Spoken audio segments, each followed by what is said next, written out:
하나님의 평화가 말씀을 듣는 우리 가운데 함께 하시기를 바랍니다. 아멘. 대림절 둘째 주일입니다. 여러분 가정에 기다림초는 정상적으로 작동하고 있습니까? 네. 첫 번째 초는 예언의 초, 그리고 오늘 밝힐 두 번째 초는 베들레헴의 초입니다. 여러분 기다림초를 한 주간 태웠으면 반드시 여기 첫 번째 초처럼 좀 깎아주세요. 그것을 가리켜서 초 머리를 깎는다, 그렇게 표현합니다. 초 머리를 잘 깎아줘야 단계가 느껴집니다. 첫째 주간, 둘째 주간 꼭 그렇게 예쁘게 깎아주시길 바랍니다. 대림절 둘째 주일은 우리가 흔히 한국교회가 지키는 성서주일, 그리고 또 인권주일로 우리가 절기로 삼아 지킵니다. 성서주일과 인권주일은 깊이 연결되어 있습니다. 인권이 무엇입니까? 하나님이 주시는 천부적인 권리 아닙니까? 그것은 하나님의 형상으로 상징되듯 성경을 관통하고 있는 핵심적인 메시지입니다. 대림절은 하나님께서 우리를 안아주셨듯이 우리도 서로 받아들이는 절기입니다. 어려운 개념으로 무슨 인권이나 평화를 말하지 않아도 내가 단 한 사람이라도 안아주려고 한다면 그것이 곧 출발점이 됩니다. 안아주는 일입니다. 이것은 예수님의 정신이고 또 예수님의 사랑입니다. 한 사람씩 안아주는 것, 한 사람씩 내 마음에 받아들이는 것을 말합니다. 그것은 곧 대림절 등불을 상징합니다.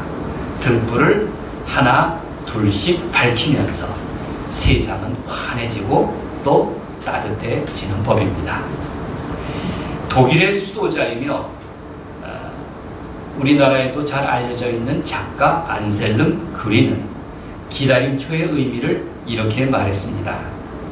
기다림초를 중심으로 모인 사람들을, 기다림초를 중심으로 모인 사람들을 하나로 결합하게 한다.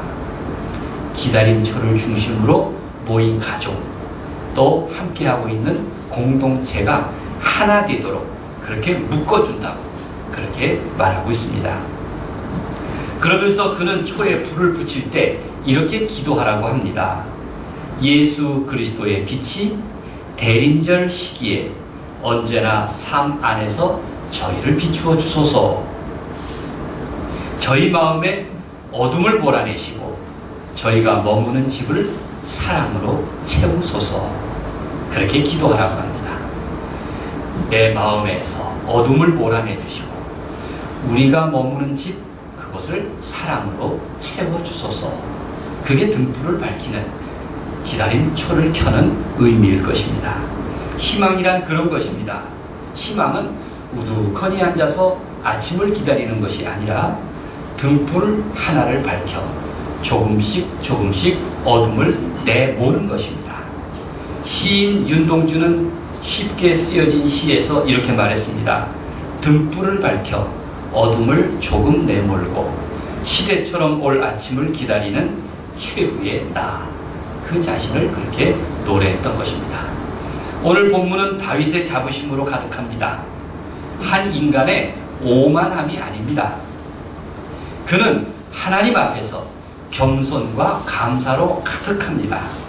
이 대목은 다윗의 마지막 말, 곧 유언과 같은데 누구에게나 인생의 마지막 말에는 진심이 담겨 있지 않겠습니까?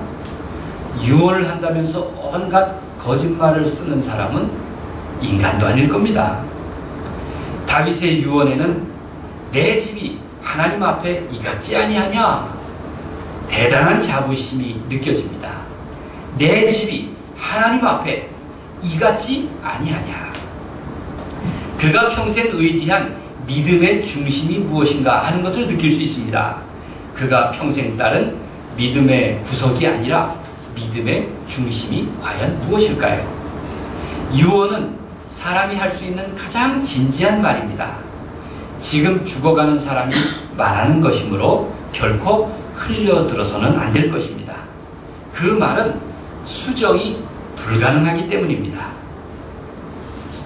말을 하는 사람이나 듣는 사람이나 두 번의 기회가 없기 때문입니다. 그래서 주의 깊게 경청하고 명심해야 합니다. 그 순간을 미리 알 수 없으니 좀 평소 말을 해두거나 기록을 할 필요가 있습니다. 1절 말씀을 함께 읽겠습니다. 이는 다윗의 마지막 말이라. 시작. 이는 다윗의 마지막 말이라. 이새의 아들 다윗이 말하며 높이 세워진 자, 야곱의 하나님께로부터 기름 부음 받은 자, 이스라엘의 노래 잘하는 자가 말하노라. 다윗의 유언은 무용담이 아닙니다. 자기 자랑도 아닙니다. 내가 결코 할 수 없었는데 하나님이 행하신 일을 고백하는 바로 하나님 이야기가 담겨 있습니다. 그것은 죄인이 구원을 받은 이야기이고 버림받은 자, 잊혀진 자를 찾으시는 하나님의 부르심에 대한 사랑 고백입니다. 이게 다윗의 유언에 담겨 있습니다. 이제 죽음이 임박한 다윗은 하나님의 영을 의지하여 자신의 삶을 정리하고 고백합니다. 시편의 절반을 지은 다윗답게 유언은 매우 시적입니다. 그는 이스라엘의 노래 잘하는 자로서 평생 하나님의 장단과 하나님의 운율과 하나님의 흥겨움으로 살았습니다. 사람들이 자존심을 내세웁니다. 스스로 내세우는 자존심은 얼마나 그 근거가 허약합니까? 적어도 자존감을 느끼며 살아가려는 사람은 당당하기 위해서 몸부림을 칩니다. 그것은 참 인간적인 모습입니다. 진정한 자부심은 오늘 다윗의 말에서 느끼듯이 자기 자신에게서 나오는 것이 아닙니다. 다윗의 자부심은 바로 하나님의 은혜의 결과였습니다. 초대 교회 교부인 이레니우스는 이렇게 말했습니다. 충만하게 살아있는 인간은 하나님의 영광이다. 충만하게 살아있는 인간, 인생의 자부심으로 가득한 그 사람은 하나님께 영광이 됩니다. 성경에 따르면 다윗은 하나님의 공의를 지켰고 하나님을 경외하는 자로 살았습니다. 평생 하나님을 존중하며 그분의 뜻을 기억하며 살았습니다. 그렇다고 다윗에게 범죄와 불의가 없었다는 이야기가 아닙니다. 그는 세상이 다 아는 죄를 지은 당사자였습니다. 다만 평생 하나님을 두려워하고 하나님의 은혜에 의지하려고 했던 그의 속삶의 모습은 한결같았다는 이야기입니다. 사람은 겉으로 드러난 삶으로만 평가할 수는 없습니다. 누구에게나 변명의 여지는 있습니다. 사실 사람에게는 어느 정도 변명이 필요합니다. 나는 하나님을 어느 정도 변명을 들어주시는 그런 분으로 성경에서 이해하고 있습니다. 하나님이 우리의 변명을 들어주십니다. 적어도 뻔뻔한 오만함이 아니라면 내 인생의 자부심을 탈탈 털린 인간적인 연약함을 우리 하나님은 알아주실 겁니다. 그러니 내 변명만 할 것이 아니라 남의 변명도 들어줄 만한 이유가 있습니다. 평가는 하나님이 하실 것입니다.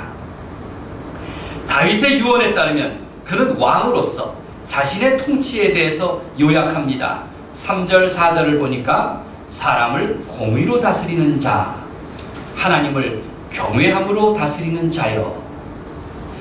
그는 돋는 해의 아침빛 같고 구름 없는 아침 같고 비 내린 후의 광선으로 땅에서 우미 돋는 새풀 같으니라. 그는 그런 자부심으로 말하고 있습니다. 한마디로 다윗의 삶 가운데 가장 특징적인 단어 하나를 꼽는다면 그것은 바로 하나님이었습니다. 다윗은 언제나 하나님을 믿고 하나님을 생각하고 하나님을 사랑했고 하나님의 이름을 불렀으며 하나님께 기도한 사람입니다. 사무엘서를 보면 또 수많은 다윗의 시편들을 읽으면 다윗 생애 중 가장 많은 부분을 차지했던 것은 다윗 그 자신이 아니라 바로 하나님이었구나 하는 것을 우리는 깨달을 수가 있습니다. 다윗은 이제 마지막 말을 하면서 짧은 순간 자신을 회고합니다. 돌아보니 자신의 인생도 순간처럼 지나갔습니다. 인생은 돌아보면 너무나 짧게 요약될 수밖에 없습니다.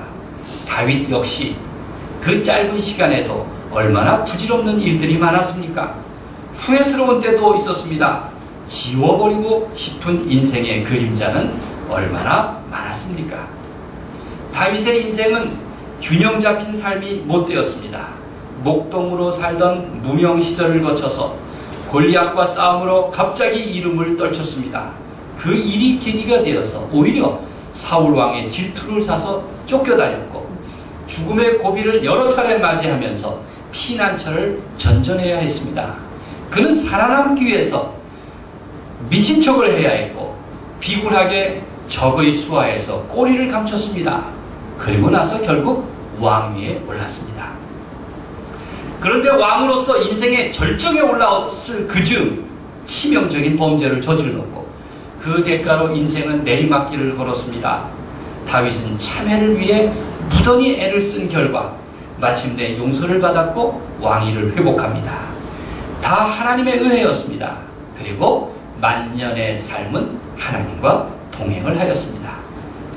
위기를 많이 겪은 다윗 왕은 그 때문에 더 다급히, 더 간절히, 더 낮은 자리에서 하나님을 찾을 수 있게 되었습니다. 은혜를 경험할 수가 있었습니다.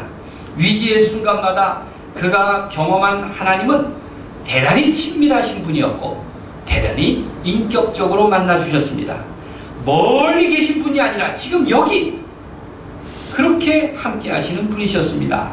만나주시고 또 그의 삶의 결단을 요구하셨습니다. 다윗은 자신의 후회에도 불구하고 범죄에도 불구하고 비뚤어진 판단에도 불구하고 하나님의 일방적인 은총과 인정해 주시는 은혜로 살았다고 그는 그렇게 고백을 했습니다. 그런 믿음 때문에 다윗의 삶은 온통 하나님으로 젖어 있었던 것입니다. 다윗은 평화로울 때 하나님의 은혜를 노래한 것이 아닙니다. 위기의 순간에 늘 하나님을 찬양했습니다.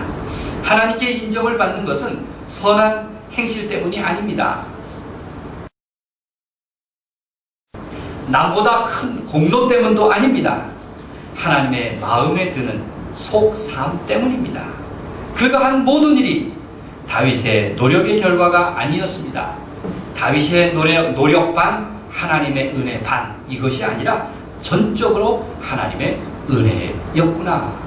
우리는 다윗의 노래에서 읽을 수가 있습니다. 다윗의 유언의 절정은 여기 이 한마디에 압축되어 있습니다. 놀라운 인생의 자부심입니다. 5절을 보면 내 집이 하나님 앞에 이같지 아니하냐.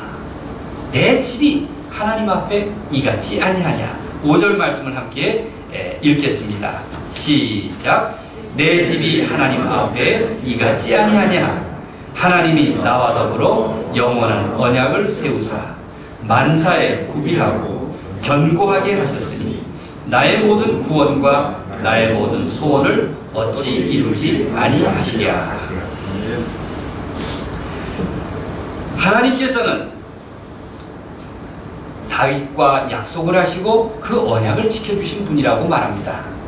만사의 부족함 없이 채워주셨고 흔들릴 때마다 견고히 붙잡아 주셨다고 고백합니다. 그리하여 모든 소원을 이루어 주셨다고 고백하는 다윗. 그는 내 집이 하나님 앞에 이같지 아니하냐. 그런 자부심으로 고백합니다. 이 언사 속에 다윗의 자부심, 다윗의 넉넉함과 감사함이 잘 요약되어 있습니다. 하나님의 심판은 의인이든 악인이든 모든 사람에게 임하게 마련입니다. 다윗의 말이 그렇습니다. 의로운 자의 삶은 비 내린 후의 광선으로 땅에서 우미 돋는 새 풀과 같다고 했고, 그리고 사악한 자의 삶은 내버려질 가시나무와 같으니 이는 손으로도 잡을 수 없다. 그렇게 말하고 있습니다.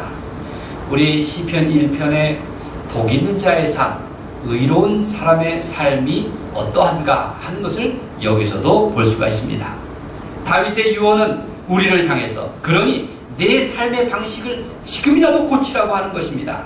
나중에 변명을 늘어놓는 그런 어리석은 인생을 살지 말고 당장 하나님의 마음에 드는 복 있는 자의 삶을 살아라, 그렇게 권면하고 있는 것입니다. 내 인생의 알파와 오메가는 든든한 하나님이, 든든하신 반석이 되시는 하나님이시니 그분을 의지하라고 당부합니다. 그런 그리스도인다운, 하나님의 자녀다운, 하나님 나라의 시민다운 그런 자부심으로 살아가는 여러분이 되시기를 바랍니다. 제가 지난주에 어쩌다 펼쳤던 책인데 조선 견문록이라는 책을 읽게 되었습니다. 다른 책들을 빌리러 갔다가 그 옆에 있는 책을 제목이 호기심이 들어서 빌린 것입니다. 조선 견문록이라는 책입니다. 릴리어스 호톤 언더우드가 썼는데 1888년 그가 조선에 입국하던 날부터 1904년까지 15년 동안 조선에서 살았던 이야기를 기록한 것입니다. 애초에 의료 선교사로 미국에서 이 땅에 온 이 여성은 조선에 먼저 와서 선교사로 일하던 연하의 남자 언더우드와 결혼을 했습니다. 그 언더우드가 아펜셀러와 함께 우리나라에 처음 온 두 명의 선교사 중에 한 사람입니다. 이 릴리어스 호톤은 의사였습니다. 그리고 오자마자 의료진이 부족해서 명성왕후를 돌보는 서양의 의료진의 한 사람으로 참여하게 되었습니다. 그것이 시작이 되어서 종종 왕비의 부름을 받아서 대화를 할 기회가 있었다고 했습니다. 언더우드 부인은 왕비에게 호시탐탐 대화 중에 복음을 전할 틈을 찾았는데 마침내 그럴 찬스가 왔다고 했습니다. 마침 크리스마스 전날 밤이었습니다.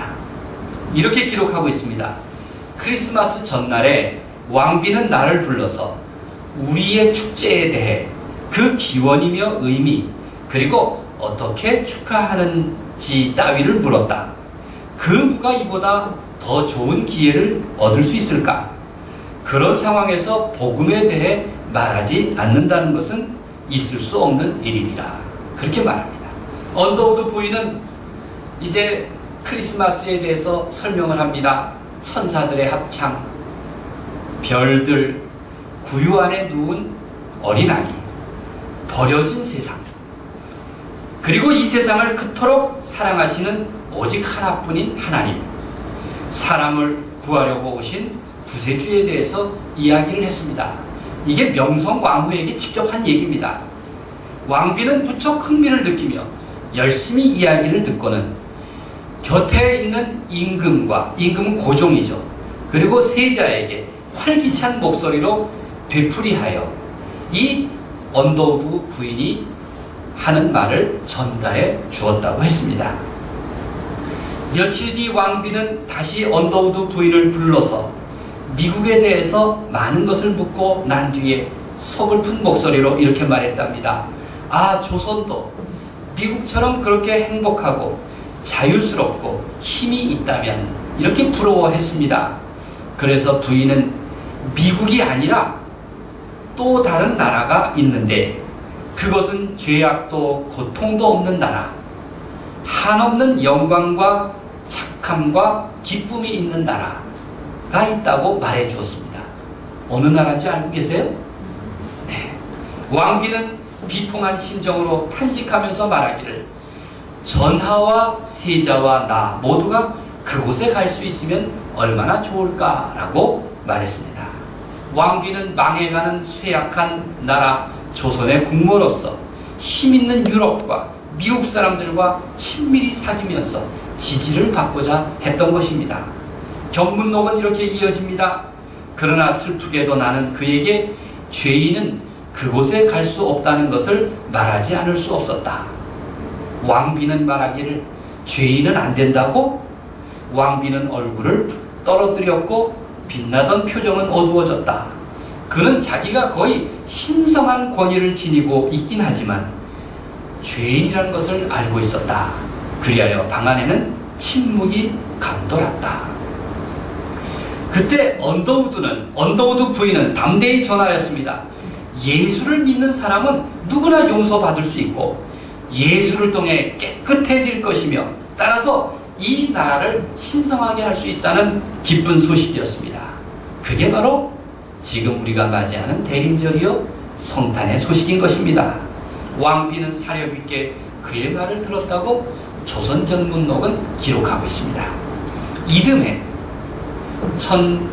1895년 10월 일본 공사 미우라와 그 자객들의 습격으로 명성왕후는 그의 궁정에서 살해되었습니다. 일본인들은 왕비를 칼로 찔러 죽이고 궁궐 안에서 등유를 붓고 시신을 태워버렸습니다. 이게 을미사변입니다. 인생의 자부심은 무엇일까요? 그것은 임금의 자리나 귀인의 존귀함이나 넉넉한 부자의 주머니가 아닐 것입니다. 그런 것들은 마치 겨와 같아서 어느 순간 바람에 날려버리곤 합니다. 영원한 자부심은 무엇입니까? 다만 내 삶 가득히 하나님이 나와 함께 하신다는 그 기쁨과 감사일 것입니다. 그래서 다윗은 이렇게 고백합니다. 내 잔이 넘치나이다.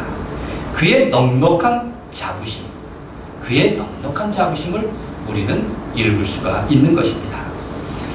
사랑하는 여러분의 자부심은 무엇입니까? 여러분의 자부심은 과연 무엇입니까? 얼마든지 많이 있을 것입니다. 내가 볼 때 우리 색동 가족은 존중을 받고 존경받을 만한 삶을 살아온 분들이라 저는 평소에 그렇게 생각합니다. 바라기는 그럴수록 더 인생의 정도 또 인생의 신앙의 원칙을 지키면서 자신의 길을 잘 걸어가시기를 부탁드립니다. 오늘 그리고 지금 하나님의 이름을 부르는 그 나 자신의 마음에 은총의 등불이 밝혀져 있음을 감사하십시오. 그리고 다윗처럼 내 집이 하나님 앞에 이같지 아니하냐 그런 자부심을 품고 살기를 바랍니다. 마틴 루터는 이렇게 말했습니다. 가장 큰 것을 믿는 자는 가장 많은 것을 지킬 수 있다.